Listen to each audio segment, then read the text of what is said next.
I am glad that you were able to make it safely out from your various homes this morning. I hope that you found that the snow was on the ground but not on the streets, that you found the streets passable and not frightening, and I hope that you found warmth not only in the building when you arrived, but you brought warmth in your spirit so that the building did not become cooler when you walked in. It did not have a chill on it because you were here.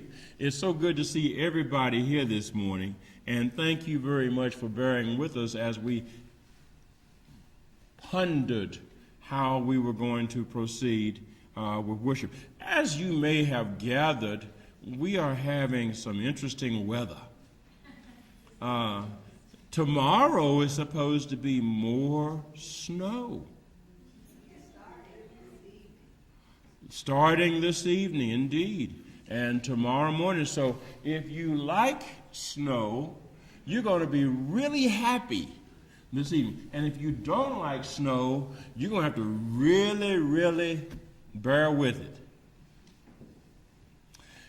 Because of the weather, our guest speakers who were planning to come this morning are not here. We're going to reschedule Catherine Baum and Molly Palmer. And because of the weather, we didn't want them to run into the risk of traveling over the roadways. And yesterday, when we were debating whether or not they would come, we weren't at all sure what the weather was going to be like. So I said to them, if you don't feel comfortable, don't come. They said we would feel more comfortable not coming. Well and good. Which means you've got to listen to another sermon from your preacher. And so,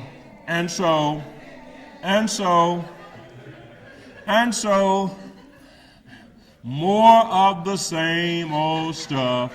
More of the same old stuff. We have been reading for the last Sunday and this Sunday from the Sermon on the Mount, and the passage we read from the New Testament that Joyce Williams led us in was from the continuation on the Sermon on the Mount passage we read last Sunday, with the powerful words about salt and light. And so I'm going to reframe a sermon you've heard before called Salt and Light Morality, because if it's good once, it's good twice.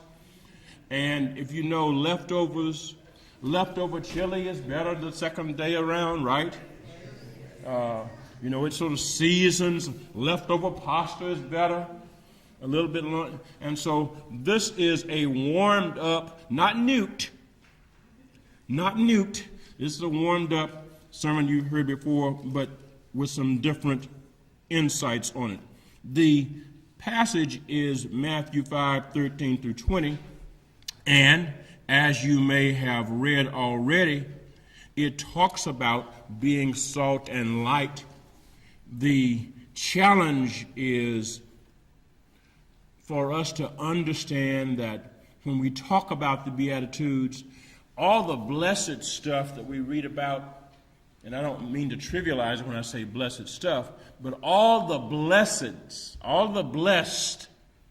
that we're reading out are heading us, pointing us toward these verses in verses 13 and 14, 15, and 16. In a way that is both heartwarming and soul-stirring, the Beatitudes introduce us to Christian morality at its core. It introduces us to what it really means to be a follower of Jesus. It really shows us how following Jesus and the morality of following Jesus is different from other kinds of morality, different from other notions of morality, and different from the way we're supposed to behave in the world and the impact we're supposed to have in the world. At the end of the Beatitudes, as we know, Jesus told his followers that they are the salt of the earth and the light of the world. Well, let's ponder about what that means for us.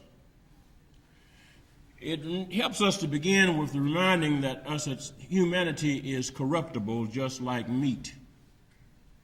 Now, I know you think of meat and you think of prepared meat, but think of meat after the butcher gets finished with it. Unless you freeze it or salt it, it begins to go bad. It begins to spoil. It begins to rot, decay. It begins to stink. It is unhealthy. Eating it makes us sick. For the hearers who heard Jesus say, "You are the salt of the earth," salt was not merely a spice substitute. It was used for two primary purposes. First, it was used to preserve meat from decay. The people who heard Jesus say, "You are the salt of the earth," did not have General Electric or Frigidaire. They did not have Whirlpool. They did not have refrigerators. They did not have ice boxes. They applied salt to meat to slow the natural process of decay. As soon as flesh is separated from the source of its life, it begins to die. It begins to rot. It begins to decay and crumble. And unless the natural process of decay, remember, the natural process, decay is not unnatural. Decay is a natural process of any living thing once it is separated from the source of its life. Unless that natural process is retarded or somehow arrested, the meat becomes useless. Rotten meat is not only useless, it is also dangerous. It spreads disease. And so salt preserves meat from rotting. The people in Jesus' time used salt for another purpose also, as a disinfectant, as a cleaner. Salt operates as an antibacterial agent. People who wear contact lenses cleanse their contact lenses in a saline solution, so to keep bacteria out of the lenses. In the time of Jesus and now, salt is used to disinfect and to cleanse something. So when Jesus said, "You are the salt of the earth," Jesus was saying that his followers, people with the Beatitudes kind of morality, are cleansing and disinfecting and corruption retarding agents in the world. When the first followers heard Jesus say, "You are the salt of the earth," they knew Jesus was talking about the impact they would have on the world. Now, they must have thought, wait a minute, us? Us? These were poor people, working people, unsophisticated people, unprominent people. They were not big shots. They were the littlest of the little cheese. How little were they? They were finely grated little cheese. Okay? But they also knew that Jesus was saying that humans are morally like meat. We have been separated from the source of our life. Somehow, the sin condition we have separates us from the source of our life, separates us from God, so that we're rotten. Now, have you ever known some folks that you said, that's probably rotten, and somebody said, you shouldn't talk about them that way? Well, the truth of the matter is you probably had a very good impression. It just didn't sound good for other people to hear you say, this person is behaving in a rotten kind of fashion. That's what happens to meat when meat is separated from the source of its life. That's what happens to us when we are separated from the source of our life, God. The more distant we get from God, the more rotten we become. Hello. And that explains a lot of stuff now, doesn't it? It explains. Now, it doesn't matter how much money you put on meat that is rotting. If you wrap rotting meat in caviar and then wrap the caviar rotted meat in diamonds, you just have diamonds stinking because they got rotten meat on them. I am being graphic, but if you put rotten meat on Wall Street, it's just high-priced rotten meat. If you put rotten meat in a hovel, it is just poor rotten meat. Whether it's rotten hamburger or rotten prime rib, it is rotten meat, and it is dangerous to consume it. It is unwise to consume it. The longer you're around it, the more you're aware that it is rotten. If you educate rotten meat,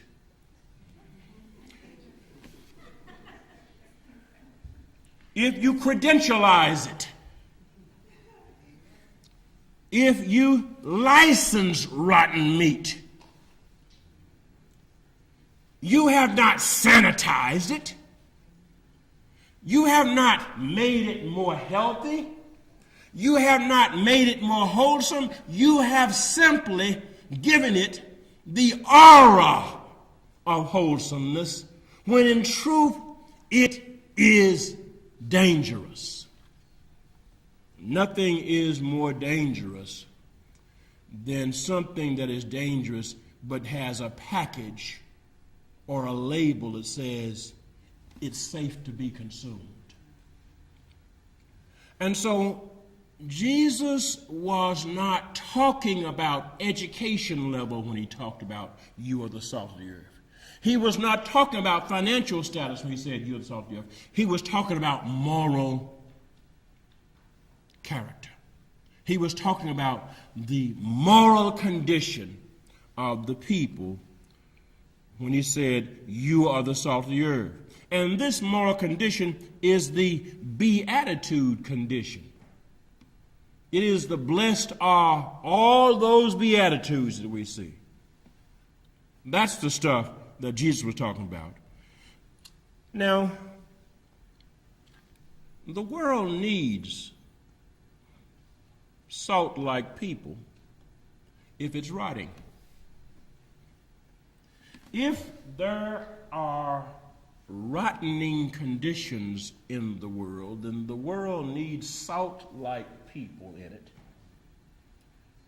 to slow the rottening process down, so that the world is safe and wholesome to be around. People who are following in the beatitude moral condition are the salt to make the world safe to be around. Now, salt doesn't remove decay. Salt does not take the rottenness out of meat.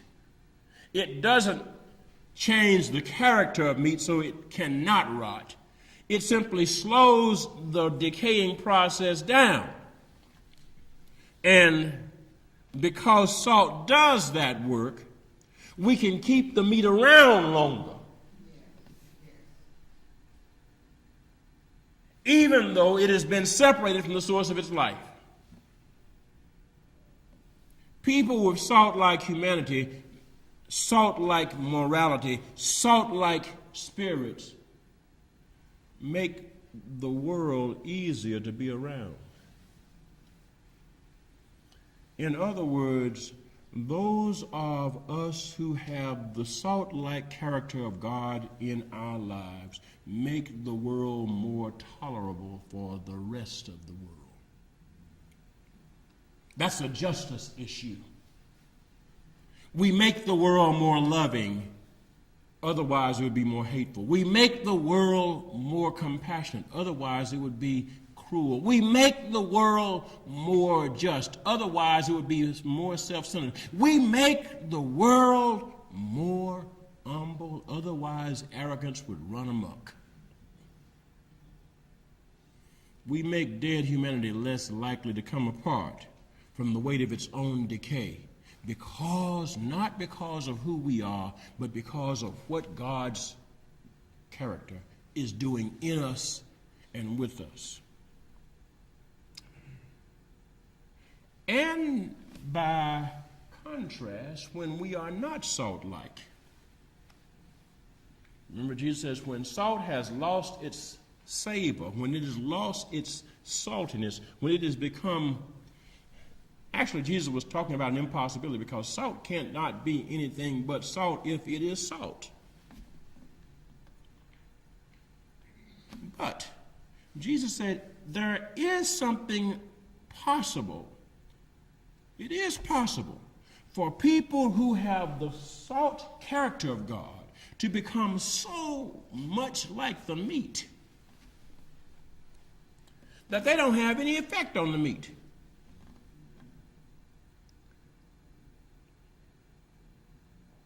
They are salt, but they don't act like salt.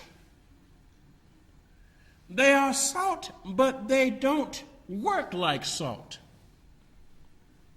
They are salt without saltiness, and therefore the meat does not have any of the benefits of being around salt, because the salt is not demonstrating any of the attributes of saltiness. When salt-like people lose the quality that causes us to be salty, then expect rottenness to get worse. And there is nothing as bad as having people who are supposed to be salt-like acting like rotten folk.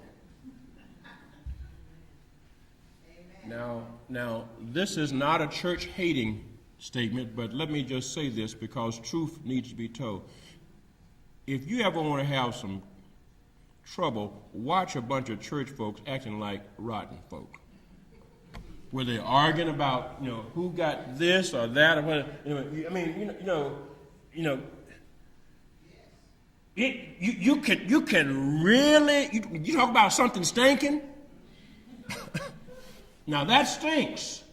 And Jesus says when salt loses saltiness, it is no good to the meat, and guess what? It begins to be worth throwing out. So much for salt. Jesus also added another metaphor. He said, you are the light of the world. Light, speaking of Jesus talking about the human blindness to the truth of God and the human condition. You understand that light is used to make visible what is available to be seen by people who have eyesight, yet who are surrounded by darkness. The people of Jesus' time used candles and torches and lanterns so they could see in the dark. They were not merely ornamental objects. We light candles now to set a mood. No,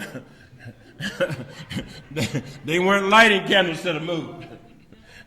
They were not doing aromatherapy with scented candles. They were lighting candles to be able to see how to get from one place to another in a dark space. And keep in mind, they did not have artificial light. So if you had a building with walls,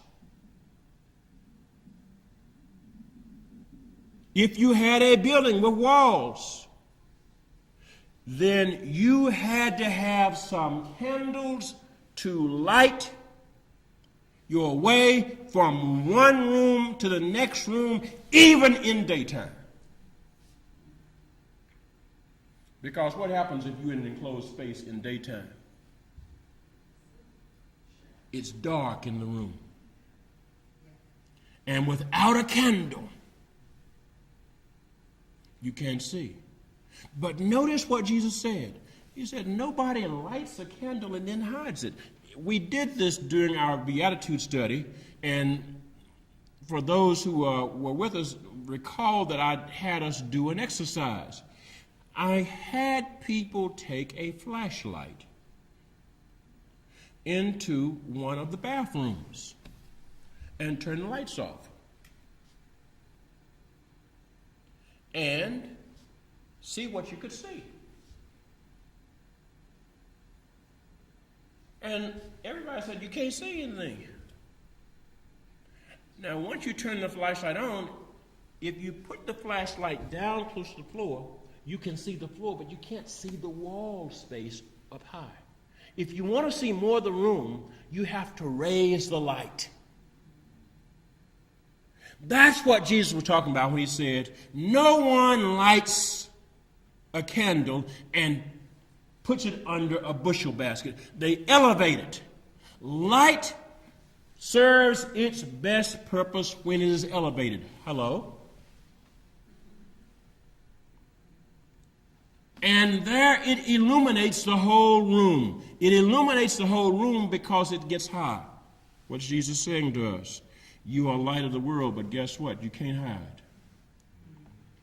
You can't hide. Now, I should add this point. We also realize that once you are in a dark space, your eye automatically is drawn to any source of light. That's just the nature of the eye. If we are in a dark room, any light source automatically is attractive to us. So Jesus commands his followers not to be undercover followers, not to be closet followers, but to shine as torches and beacons for God in a sin-darkened world. Well, now how is this salt and light morality different from other kind of morality? First of all, salt and light morality is different from the morality of political morality. We just finished Alan Bozak and Curtis Paul DeYoung's Radical Reconciliation, Beyond Political Pietism and Christian Quietism. Salt and light morality is not political pietism morality. You understand, political morality always tries to find out what is the least inconvenient thing that can be done, and then call that justice. No, that's not salt and light morality. Political morality defines what is right by who can hold power and who can hold influence and how much power and influence we can get. Commercial morality defines right by how much we can buy and sell, how much we can get for profit. Neither political morality nor commercial morality is the morality of salt and light. Neither produces justice. Political morality merely works on getting a compromise about injustice. And commercial morality merely works at trying to get a profit, even if it's unjust. Commercial morality gives bailouts to Wall Street but doesn't give benefits to people who've been long-term unemployed. Can you believe it? We are going to give a raise to commercial farmers in the billions of dollars for the Farm Bill, but we're not going to extend long-term benefits for the unemployed, and we're going to slash the food stamp program. That's political and commercial morality for you. That's not salt and light. In the Beatitudes, Jesus tells us that the morality that keeps humanity from rotting and from falling into darkness is based on love, not based on power and not based on profit. Salt and light morality calls people to be peacemakers in a vicious and violent world.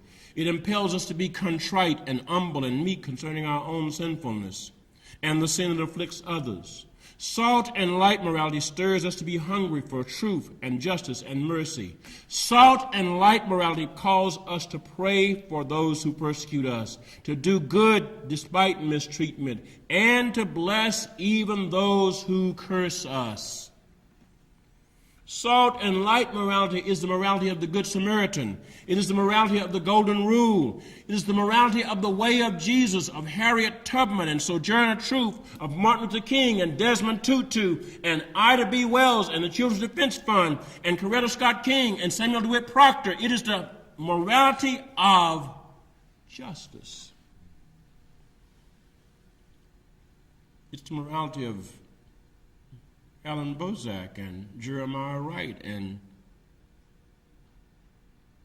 the morality of those who are saying in these days there's something terribly, terribly wrong about being the richest nation in the world and feeling comfortable about so many people who don't have enough.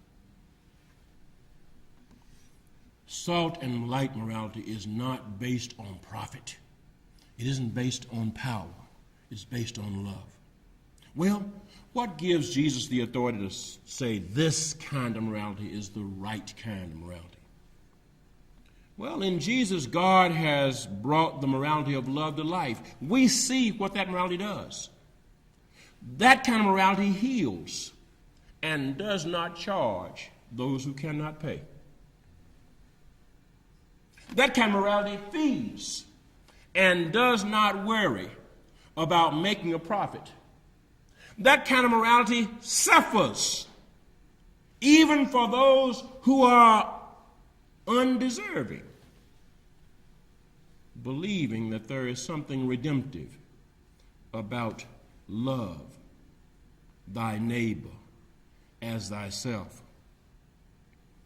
That kind of morality is gentle and peacemaking and persecution suffering. It is meek. It is humble. It is tender-hearted, yet tough-minded. And if we abide in that kind of morality, Jesus has said we will make a God kind of difference in a rotting world. And at Calvary, that's the kind of morality Jesus took to Calvary. In the face of all of the rottenness we see at Calvary, we see the salt and light of God's love in Jesus. And we need a difference. Even at Calvary, salt and light, cleansed and saved and illumined. Well, we who follow Jesus Christ have been called to be, as his first followers, salt and light in our time. There is a lot of darkness.